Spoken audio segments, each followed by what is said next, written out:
Estamos aqui com um projeto explorando o Espiritismo, a minha relação com o mundo. Estamos realizando nosso primeiro mês, cujo macrotema chama-se Planejamento Encarnatório. Na semana passada falamos sobre o objetivo da encarnação e hoje nós vamos falar sobre o planejamento da minha encarnação. Olha que legal! Na semana passada, quando falávamos do objetivo da encarnação, então, concluímos que o objetivo da encarnação é o despertar da inteligência, né? E exploramos ali a inteligência intelectual e a inteligência moral. Pois bem, quando então decide-se que chegou a hora de você vir, a espiritualidade maior planeja a sua vinda, né? Então, existem espíritos já aperfeiçoados, né? Desenvolvidos moralmente, com as suas inteligências já despertadas e desenvolvidas, que trabalham no plano espiritual para isso, voltados ao planejamento encarnatório daqueles que vão vir. Por quê?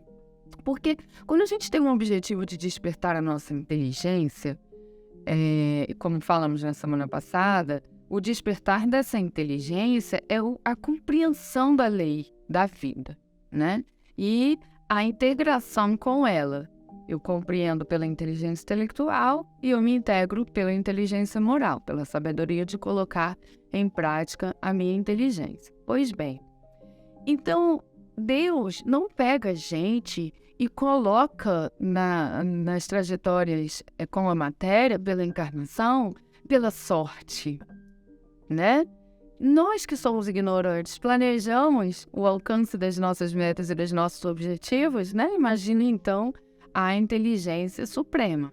Então o que acontece? Deus elege espíritos que são preparados para isso, para que eles atuem no plano espiritual em benefício do sucesso do objetivo da encarnação. Então esses espíritos planejam a nossa encarnação para favorecer esse despertar da inteligência que está sendo proposto.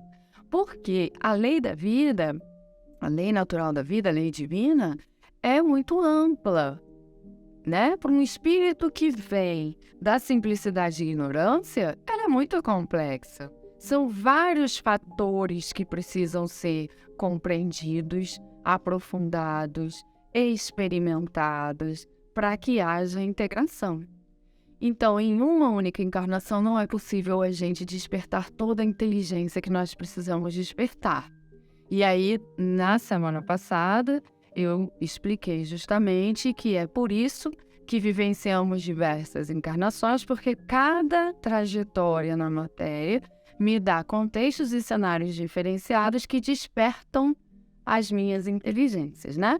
Então, no planejamento encarnatório, a espiritualidade maior parte do próximo passo que você está pronto para dar.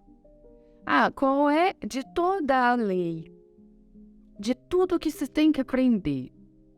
O que essa pessoa já aprendeu até aqui, esse espírito? O que ele já traz na bagagem compreendido? A partir do que ele já traz, qual o próximo passo que ele consegue dar? Porque a inteligência não tem ingenuidade. A inteligência desenvolvida não cria uma expectativa fora da realidade, né? A Bárbara vai aprender aquilo que ela nem está pronta. A lei do progresso tem uma ordem, né? Em que um passo se dá por vez. Então, quando a gente fala da escola, por exemplo, eu só executo o terceiro ano, tendo concluído e assimilado, compreendido o que eu aprendi no segundo ano. Eu só executo o segundo ano se eu tiver feito o primeiro ano, não é assim? Porque uma base de conhecimento é que me capacita para a absorção de um novo conhecimento. É assim que se dá o despertar da inteligência. Então, no planejamento encarnatório, a espiritualidade avalia o que esse espírito já traz e qual o próximo passo que ele já está pronto para dar nesse despertar da inteligência. Pois bem, chegamos no próximo passo, ele consegue dar esse passo. Então, a espiritualidade seleciona os elementos que serão foco dessa próxima encarnação. E a partir desse foco definido, é que são elegidos os espíritos que vão receber na família. A condição social, econômica, a aparência física, as leis humanas, né? Que seremos submetidos, a cultura, o lugar, enfim, a espiritualidade arquiteta a sua experiência no mundo físico. Nós podemos participar do planejamento da nossa encarnação, mas essa participação é relativa, porque quanto mais primitivo eu sou, menos capacidade de discernir eu tenho, menos moralidade eu tenho. Então, eu não vou ter condições, mesmo competência, para participar de um planejamento encarnatório meu. Eu vou ser irresponsável, eu vou ser imaturo na escolha das minhas experiências, porque eu vou querer viver de prazeres, afinal, eu não estou com a minha moralidade ainda desenvolvida, né?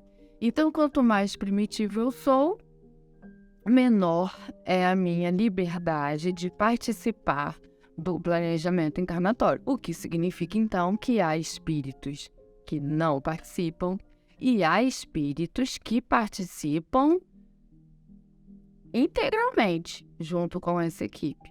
Tamanha inteligência moral já despertada e desenvolvida, né? Quanto maior o meu desenvolvimento moral, maior minha capacidade de ser honesto comigo mesmo, né? Então, pois bem, quando decidiu-se que estava na hora de você vir, a espiritualidade maior foi lá, considerando os conhecimentos já desenvolvidos por você, decidiu qual seria o foco dessa próxima encarnação. E aí arquitetou a experiência encarnatória que você teria. Mas precisamos considerar que quando você vem e começa a vivenciar essa experiência, você começa a utilizar da sua liberdade de escolha, do seu livre arbítrio. Então, no planejamento encarnatório, cria-se a arquitetura que você será recebido. E o amigo espiritual que vai te acompanhar na trajetória também é elegido nesse momento, né? Decide-se quem será o seu mentor durante essa encarnação, o seu anjo guardião, né? E aí você vem. Só que quando você vem e começa a viver essa relação com o mundo, você utiliza então do seu livre-arbítrio para fazer escolhas. A partir daí, você vai personalizando a sua trajetória. Porque nós estamos sob a lei de causa e efeito. Nós vamos explorar isso mais para frente, daqui a algumas semanas. Quando você está sob a lei de causa e efeito, aquilo que você escolhe gera um efeito. E você vive o efeito. Você é responsável pelo efeito. E isso é legal, porque o efeito é que nos ensina sobre como a lei divina funciona, né? E a gente vai vendo, nossa, porque que realmente a vida na matéria contribui com o despertar da nossa inteligência. Porque quando eu vou interagindo e escolhendo como que eu vou agir, o que eu vou fazer e eu gero efeitos, os efeitos me direcionam se eu estou indo integrado, coerente com a lei de amor ou se eu estou ferindo a lei de amor. Os efeitos me sinalizam. Os efeitos me fazem refletir e dar continuidade ao despertar da minha inteligência, né? Então, nós não temos o destino traçado. A nossa trajetória não está toda definida. A arquitetura que nos recebe, o campo que iremos atuar, as permissões que nos serão dadas, os caminhos que não serão abertos, os caminhos que serão abertos, tudo isso é decidido pela espiritualidade para favorecer o desenvolvimento que eu me propus nesta encarnação. Mas o que eu vou viver no dia a dia vai depender muito das minhas escolhas. Então, é como se a gente vivenciasse o processo da encarnação como uma subida numa árvore. Quando a gente olha para uma árvore, por baixo, a gente vê nitidamente o tronco, né? Então tá muito claro, o caminho é esse, para eu subir na árvore. E aí eu começo a vir. Aí chega um momento que começam as ramificações dos galhos. Eu preciso fazer escolhas. Eu vou por esse tronco, por esse galho, eu subo para cá. Se eu decido vir para cá, abrem-se outras ramificações. Aí eu tenho que fazer outras escolhas, eu venho para cá, eu venho para cá. Essa responsabilidade é minha. E aí quando eu escolho a ramificação que eu vou, eu vivo os efeitos dessa ramificação, né? Então se eu vou por um galho que tem milho, eu não vou encontrar batata. Se eu vou por um galho que tem maçã, eu não vou encontrar laranja, né? Como o efeito me ensina, então, eu queria maçã, encontrei laranja. Aí eu busco caminho para corrigir o rumo, né? Como é que eu consigo sair de onde eu tô para chegar no caminho que eu realmente queria estar? E a espiritualidade me ajuda. Então, a espiritualidade fez o seu planejamento, arquitetou as oportunidades que você teria. Você veio e começou a fazer escolhas. E à medida que você foi fazendo escolhas, você foi vivendo o efeito das suas escolhas. E hoje você está nesse lugar. Mas Deus não te solta no mundo e viva o efeito das suas escolhas, porque a encarnação há um objetivo, que é o despertar da sua inteligência. Então, o seu mentor, te acompanhando, vai identificando as necessidades de correção de rumo. E ele vai te influenciando sobre o assunto. Ele não te obriga, ele não pode fazer escolha por você, porque senão não há o despertar da inteligência, né? Se você ficar igual um fantoche, fazendo o que seu mentor está falando para você fazer, você não desenvolve a capacidade de raciocinar e de fazer escolhas, né? Então, o mentor não te obriga, não faz a escolha por você, mas ele te influencia, ele te orienta. E ele vai ao plano espiritual buscar recursos, outros mentores, amigos espirituais que venham aqui dialogar com você, oportunidades de proximidade de pessoas ou de experiências que vão te ajudar a refletir e a corrigir o... Eles lutam muito para que a gente consiga alcançar o objetivo da nossa trajetória. A gente vai explorar muito essa nossa relação com o mundo durante todos os programas, né, que vão vir semanas à frente. E aí a gente vai entender como é que é isso no dia a dia, eu fazendo escolhas e me desviando de onde eu deveria estar indo, e a espiritualidade atuando para tentar corrigir. Mas ainda assim, a responsabilidade é minha, então pode acontecer das minhas escolhas me distanciarem dos meus amigos espirituais, mas isso a gente vai explorar algumas semanas à frente, quando a gente entrar mais no tema da minha relação com o mundo, né? O que é importante a gente entender hoje, e que é a proposta do tema, quando a gente fala do planejamento da minha vida, é entender que nada é por acaso. Nada é por acaso. A sua aparência não é por acaso.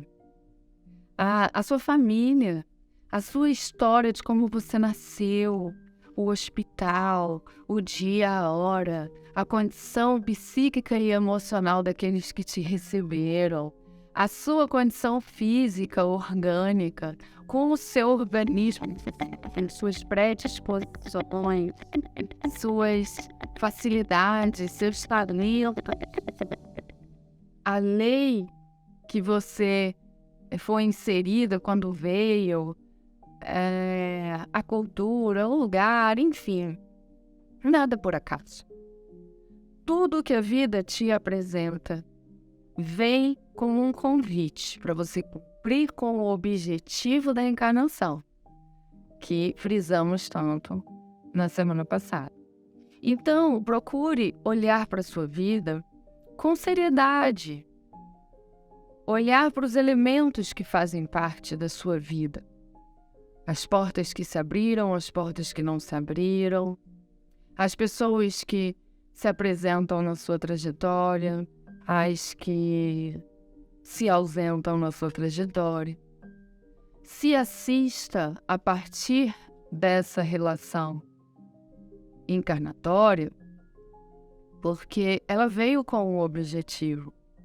E para cumprir esse objetivo, houve uma dedicação imensa da espiritualidade maior em arquitetar um melhor contexto e o melhor cenário para o atingimento do objetivo da sua encarnação.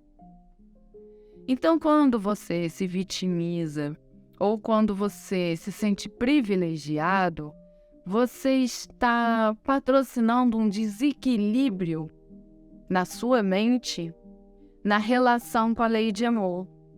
Porque a lei natural da vida é boa e é justa com todos. Não foi só a sua encarnação que teve a atenção da espiritualidade maior. Não é só você que tem um anjo guardião. Não é só você que é conduzido pela providência divina.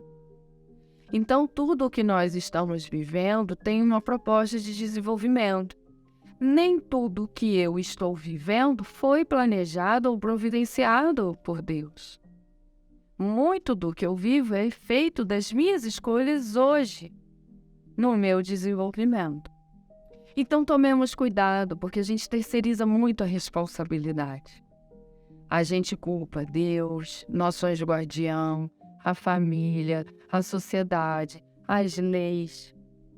Mas toda essa experiência que a gente vive, na verdade, vem nos apresentar para nós mesmos e nos mostrar onde estamos maduros e desenvolvidos e temos, portanto, condições de contribuir, de agir com a lei de amor, utilizando da nossa inteligência, e nos mostrar também onde precisamos nos desenvolver. E aí, quando a gente tem a consciência do objetivo da encarnação e de que o que eu vivo não é por acaso, a condição em que eu vim, o processo educativo que eu fui inserido, tudo isso não é por acaso, tem uma fidelidade com o objetivo da minha encarnação, eu começo a ver sentido nas experiências que eu vivencio e eu começo a fazer escolhas com um maior raciocínio. Porque eu me reconheço como responsável pelos efeitos das escolhas que eu vou fazer. Então, concluindo o tema de hoje, que fala sobre o planejamento da minha encarnação, voltaremos semana que vem, dando continuidade ao entendimento do macro tema desse mês, que é o planejamento encarnatório, falando sobre por que a minha família é a minha família.